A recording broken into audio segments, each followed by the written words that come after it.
deep breath when I say. Too late. Mark Levin says we're on the fiscal ship Titanic, and this budget deal that Republican leaders are signing on to is doing nothing to keep this ship from going down, because the great one here now to explain all now. Welcome, everybody. I'm Neil Cavuto, and same old ship, different day. I came here to cut the size of government. That's exactly what this bill does. And why conservatives wouldn't vote for this or criticize the bill is beyond any recognition I could come up with. But when groups come out and criticize an agreement that they've never seen, you begin to wonder just how credible those actions are. House Speaker John Boehner going off on conservative groups yet again who will not sign on to this budget accord, the one that keeps the government going for another couple of years. Neither will Senator Marco Rubio, by the way, which prompted this response from Republican deal maker Paul Ryan. Read the deal and get back to me. In the minority, you don't have the burden of governing, of getting things done. Ouch to Mark Levin, who told Paul Ryan himself that the deal was Mickey Mouse, the great one, on the phone with us now. Well, what is it? As you look at this, what are we looking at, Mark? First of all, 2 years ago, they told us they cut a deal on the debt ceiling that would put in place for years to come a reduction in the increase in spending. 2 years later, they just blew through the ceiling. That's what this deal does. That's number one. Number two, $23 billion in savings over 10 years, even if we have $23 billion in savings over 10 years, which we won't. That's $2.3 billion a year. We have about a $4 trillion budget each year. So that's about $44 trillion in a $23 billion savings. And the Republicans say, look, that's all we can do because we're in the minority. Is Barack Obama the only Democrat president we've ever had? Did Newt Gingrich take on Bill Clinton, a Democrat president? Haven't Republicans taken on Democrat presidents before? They lower the bar. They dumb it down so far, the Democrats are laughing at them, and then Boehner has the gall to attack conservatives. Neil, Jeff Sessions is the ranking Republican on the Senate Budget Committee. He rejects this. I don't think he was even consulted about it. Mitch McConnell, I'm no fan of Mitch McConnell. He opposes it. So it's not just conservative groups. It's a lot of Republicans who are looking at this and scratching their heads and saying this is a raw deal. Their argument is that, and you're right about these savings, because what they failed to leave out is that we are still going to have, close to $5 trillion more in debt in 10 years than we do now. They're bragging about the fact that it won't be as much as we would have had otherwise, even though, as you said, it's a rounding error on a rounding error on a rounding error. But when Republicans argue that they don't want to risk another shutdown and keep the focus on Obamacare or whatever it is, what do you make of that argument that let's not get involved in a soap opera there? Let's move on so that we can have the winning argument and avoid any problems the media is going to stick on us later. Here's the problem, then. They are creating a horrific precedent for future Republicans who actually want to help lead the country, even if they're in the minority from time to time. When you say we don't want to have a government shutdown, and you say it more than the Democrats, you keep revealing your hand. And so that means when we have a Democrat president, that the Democrat president's going to get a lot of what he wants, because the Republicans have already announced they're not going to use the power of the purse. They're not going to use it when it comes to Obamacare, when it comes to Dodd-Frank, when it comes to the debt ceiling, when it comes to continuing resolutions. So what are they going to do? They're going to keep coming up with these cockamamie deals, which get worse and worse and worse. Meanwhile, Neil, we have over $90 trillion in unfunded liabilities, $17.3 trillion almost in fiscal operating debt, and they don't even have a plan to deal with it. Even the Ryan plan a few years ago didn't deal with it. The Republicans have to give the American people a vision. They have to give the American people a choice. Do I expect them to win every battle because they control the House? No. But I expect them to fight them. All right. Now, when I was talking to Mitch McConnell the other day, his point was government shutdowns or pushing your point to the point where you do shut the government down isn't a winning argument. And he was taking sort of a backhanded slap at Ted Cruz for that. What do you make of that? Well, Mitch McConnell really ought to study his history. He doesn't even have to go that far back. He can go back to Ronald Reagan. He can go back to Newt Gingrich. You know why we call these men leaders? Because they were leaders. And the fact of the matter is, if it were easy, we could always control the presidency and the Senate and the House, and we wouldn't need leaders. You could have chimpanzees doing this. The fact of the matter is, I blame Mitch McConnell in many respects for this, too, because he's the one who first came out of the box and said, no, we can't have a government shutdown. He even went further. He was prepared to give the President of the United States, the most radical profligate spender in American history, the power of the purse temporarily to make the decision ultimately on raising the debt ceiling. Well, then how do you reconcile the fact that Rand Paul likes him, that a fellow Kentuckian, Rand Paul, thinks he's okay?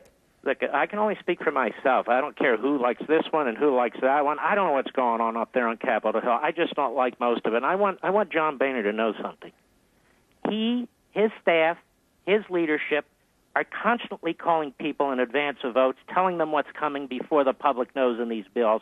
For him to get up there and beat his chest and talk about how do these conservative groups know what's in the bill? What do you mean? Your whole leadership's leaking it all over Washington, D.C. That's how we know it's in the bill. Well, you do have a very good point there. This was well trumpeted and telegraphed. But let me ask you, I don't think I'm imagining this, Mark, and you and I have chatted about this before, but now I think all of this is out in the open, this friction among various factions, whatever you want to call it, within the Republican Party, those who want to hold the spenders accountable and really rein it in aggressively and by any means possible, and those who are the go slow approach, let's focus on winning the prize, and then we'll come back to addressing these issues. But when I hear John Boehner 2 days running attack conservatives, Mitch McConnell with me going after this group that funds conservative Senate candidates, I'm beginning to sense that now they're not only thinking it, they're saying it, and they're out in the open, bemoaning it. And I'm wondering whether that's a good or a bad thing. What do you think? It's a good thing because they need to be defeated. It's a good thing so people all over the country know where they really stand. Their conservative platitudes are meaningless. This isn't about purity or litmus tests or anything else. This is the Reagan wing of the Republican Party versus the Ford and Rockefeller wing of the Republican Party. But right there, they quibble with that notion, and John Boehner did again today. I want you to respond to this, Mark, because he holds firm on this particular issue. I'm as conservative as anybody around this place. And all the things that we've done over the 3 years that I've been Speaker have not violated any conservative principle, not once. I think he was talking to you. Well, all I know is coming right out of the box, the continuing resolution when he first became Speaker, he said he would not support what the President and the Democrats were doing, and then he buckled and buckled and buckled, and that set the stage for all the rest of it, the fiscal cliff, the debt ceiling, what's going on today. He's been an extremely weak Speaker. He's always whining about what power he doesn't have. I've seen strong speakers before. Can you imagine Tip O'Neill acting the way he acts? No way. Look at Harry Reid over there in the Senate. That guy, well, we're on TV. I won't say what I think of that guy, but that guy does pretty much damn near what he wants to do. So, no, I'm not impressed with this man. I just think the American people need to hear a leader. They need somebody to get up and challenge the president. Who is that? Who is that going to be? I don't know. Who impresses you in the ranks or in the shadows right now? Who? Look, there's a lot who impress me. I'll have to send you an email and think about it and give you a list of them. But my point is right now. All right, now, could I mention some names? Ted Cruz. You speak very highly of him. I'm a big fan of Ted Cruz, which is why the establishment in Washington can't stand the guy, because they keep saying, what can we do? What can we do? And not just the establishment, all their cheerleaders in the media, too. They all get the talking points, and they all repeat them, that, he was on a fool's errand. Fool's errand? He was trying to stop or at least remind the American people what was in Obamacare before it became the law on October 1st. All right, Chris Christie. Yeah, no way. Big Why? Government Republican? No way. He says he can win. Look what he did in the blue state. I'm interested in people who are winning, who are going to save the country. What did he do in New Jersey? He got the 49th worst property taxes in the state. Big deal. Anybody would Mark Levin prefer a Democrat over Chris Christie if he were the nominee? No, I prefer a conservative Republican, and I don't accept the fact that I have to choose Chris Christie or a Democrat. I'm going to do everything I can to try and promote a conservative. And by the way, there are differences among conservatives, too. But people who aren't interested in bipartisan governance, people who are interested in bipartisan saving the nation, that's what I'm... But look, Neil, you do one of the best jobs of anybody on television explaining what we are facing fiscally. It is a disaster. This country's going to collapse. We can't continue to do this. So why should we participate in or cheer a $23 billion, and it's not even that, savings over 10 years, and then here, unless we control the presidency, the Senate, and the House, we can't do anything.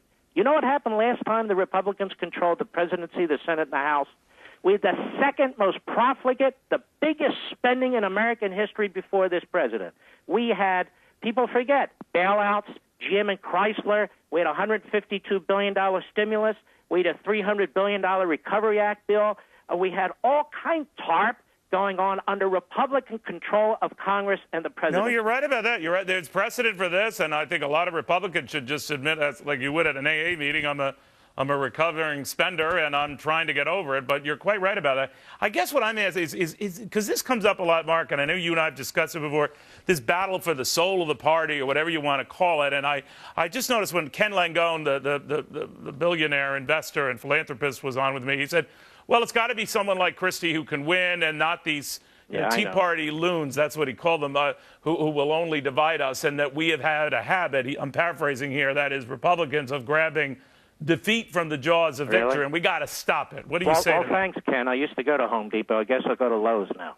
But all that said, really... I should explain, he is the co-founder of Home Depot. But yeah, that Romney was a real right-wing Tea Party activist, wasn't he? And that McCain, a real right-wing Tea Party activist, isn't he? And all these other guys that have been running the Republican Party, pouring their millions and billions, parts of their assets into these campaigns, they've done a hell of a job, haven't they? They can point to 2 or 3 conservative Tea Party activists who have lost Senate seats, and they repeat cycle after cycle the same names. Are you for these challengers, these Republican intra-party challengers doing comments? It depends who they are, but I certainly am for conservatives who are confident, knowledgeable, and capable and can raise money for defeating rhinos. Otherwise, what is the answer?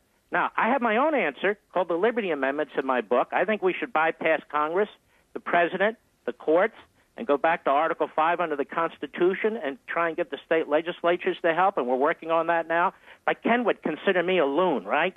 That $90 trillion unfunded liability, what would Ken Langone do about that? Does he have a proposal? What should we do, $23 billion over 10 years? Why do we fool ourselves this way? This is serious. If we don't tell the truth to the American people, then it's not a virtuous thing. And that's what we need to do, and that's what's lacking.